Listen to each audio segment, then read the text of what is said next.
This is not a screen failure, so do not try to adjust the image. We control everything. We control investment horizontally and vertically. We have the power to inundate you with 1,000 investment vehicles, or to expand the smallest dollar until its value multiplies by 1,000 and even beyond. We can shape markets and provide all the derivative products that human imagination can conceive. We are Blackrock. Our mission to create a better financial world for our clients. We are more powerful than the most powerful banks, and even than many states. Today, we will tell you how we became the largest investor the earth has ever known.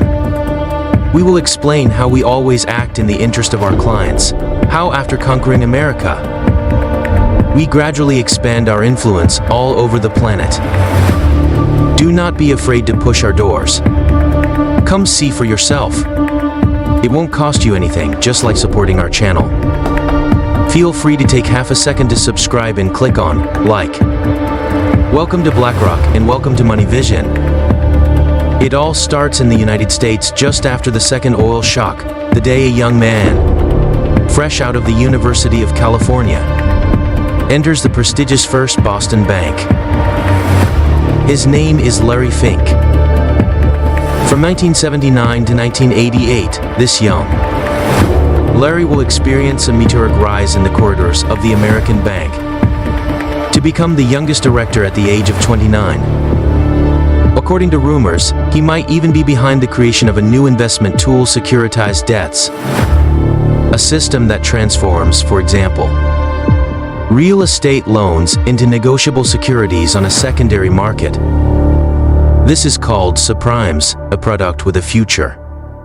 Larry left his position in 1988, taking his colleague Robert Kapitox with him to create a new asset management subsidiary specializing in risks within Blackstone, a new investment fund based in New York.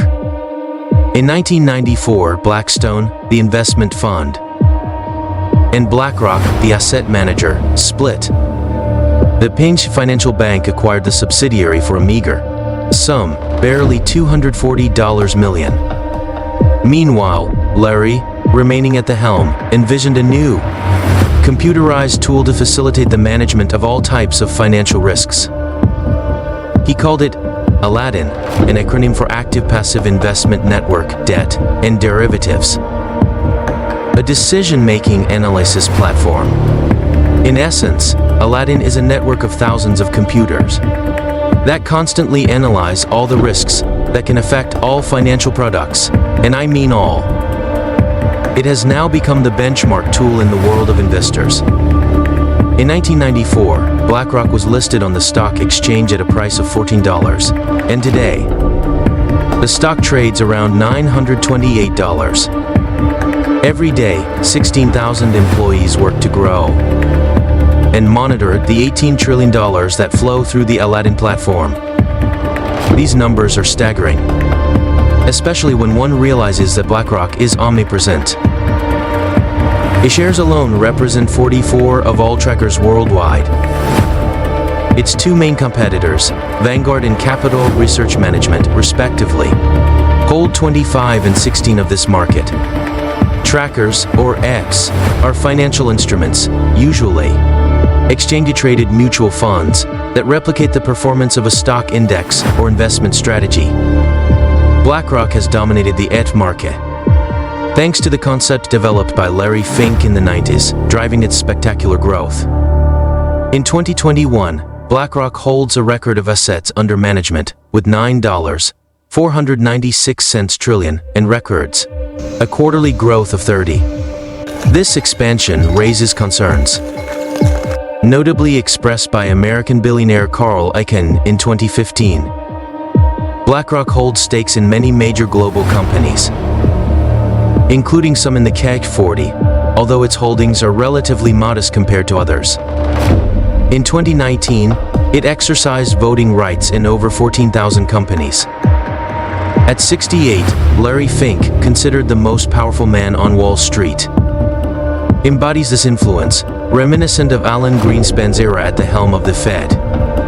Today, nothing is more important than Larry Fink's communications. This man understands the markets, shapes them. During the 2008 crash, governments turned to him. Who better than the one who conceived the principle of subprimes to find a remedy for this crisis and manage tons of toxic assets? Portfolios managed by Blackrock showed remarkable resilience during the 2008 crisis. While their value dropped by 50 between September 2008 and March 2009, it quickly rebounded to reach new highs by 2012.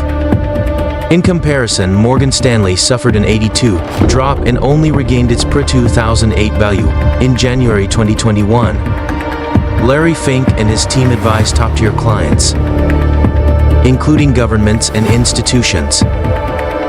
After establishing its presence in the United States and South America, BlackRock now aims to conquer the European market. As evidenced by its registration statement with the European Union's Transparency Register, BlackRock aims to positively influence European legislation and regulation affecting investors, become a trusted partner for governments, and play a significant role in the political debate in Europe. Its main goal is to become the primary advisor to European governments on financial regulation, while advocating for the interests of its clients. To achieve this, the company actively participates in debates in the European Parliament and regularly meets with representatives of the European Commission to discuss various issues. On May 25th of last year, Europe was considering cooperation between France and the United Kingdom to regulate financial transactions, prompting intervention from BlackRock, a financial giant managing nearly $10 trillion. BlackRock is represented in around 20 international financial institutions and actively engages in think tanks and associations, such as the Capital Markets Association in London and the AAVC in France. The weight of BlackRock is not limited to its $24 billion in assets in France. Larry Fink, as an iconic figure of liberal capitalism, wields considerable influence, thanks to his impressive stature and colossal fortune. In 2017 and 2019, Larry Fink appeared alongside Emmanuel Macron to discuss reforms, sparking speculation about the adoption of an American-style retirement system. These meetings aim to attract investments from Wall Street to stimulate the French economy, even though BlackRock is not a pension fund. By heavily investing in CAC 40 stocks, BlackRock became the largest shareholder in 2018. In exchange, France had to improve its competitiveness, with measures such as the elimination of the flat tax and the adoption of the Pact law. These actions earned France a high rating from BlackRock, with encouragement to continue on this path. In the United States, Larry Fink openly supports the Democratic Party and has even offered a bounty to impeach Donald Trump. But beyond his political interventions, it's the colossal size of BlackRock that raises concerns. As the global leader in ETFs, millions of American workers have invested in its products for their retirement. BlackRock wields considerable power over the world's wealthiest companies. However, its massive size presents a systemic risk. A market downturn would have disastrous global consequences. In the event of massive client withdrawals or ETF crisis, no one could intervene to stabilize the markets. This risk worries investors so much that competitors often avoid the same securities as BlackRock, fearing a chain reaction. Despite ongoing debates among financial experts about its potential systemic risk status, BlackRock stands out for what it is not a bank, therefore not required to hold reserves, and it is not subject to the same regulation or level of oversight. However, the risk associated with its massive asset growth is seen as alarming by many observers. Larry Fink and his team remain optimistic about the future. In his annual letter to company executives, Fink expresses this confidence by stating that despite the challenges faced, everything will be fine. This assurance partly stems from a strategic decision made 2 years earlier. BlackRock alters its investment policy as of 2020 to favor green companies, thus addressing criticism of its lack of environmental commitment. This transformation, perhaps prompted by exchanges with Emmanuel Macron in 2019, is motivated not only by environmental considerations, but also by significant financial losses incurred by its clients due to excessive exposure to polluting companies. As revealed by a study from the International Institute for Energy, Economics, and Financial Analysis (IEFA) in 2019. Since then, Larry Fink has embraced a pro-environmental discourse, integrating environmental, social, and governance as criteria into investment advice. BlackRock was appointed as an official advisor to the European Commission in 2020, eliciting mixed reactions within GOL and environmental advocates expressing concerns. Fink aims to steer private investments towards sustainability and resilience, taking this mission very seriously. The platform was amended in 2019 to incorporate these new standards, and Fink emphasized this new direction in his 2020 letter to executives, warning of tumultuous shareholder meetings if progress is not made.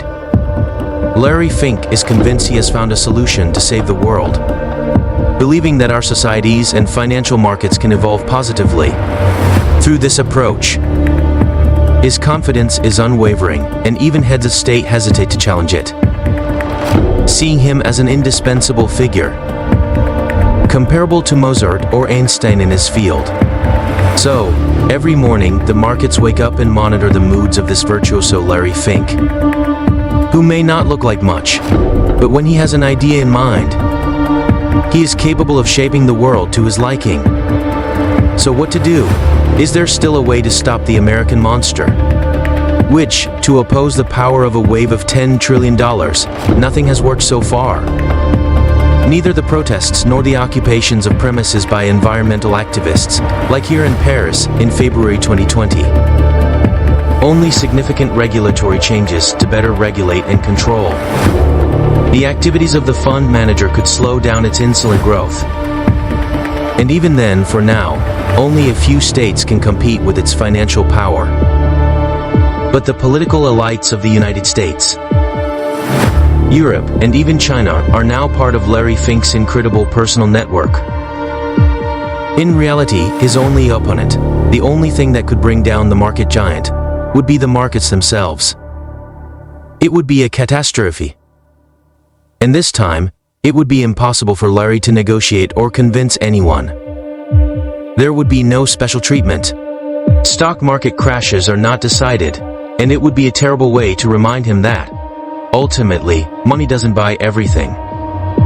And if you enjoyed this video, feel free to comment, like, and share it with others. Finally, don't forget that the best way to support our channel is to subscribe for even more news, opinions, and comparisons. This was Money Vision. See you soon.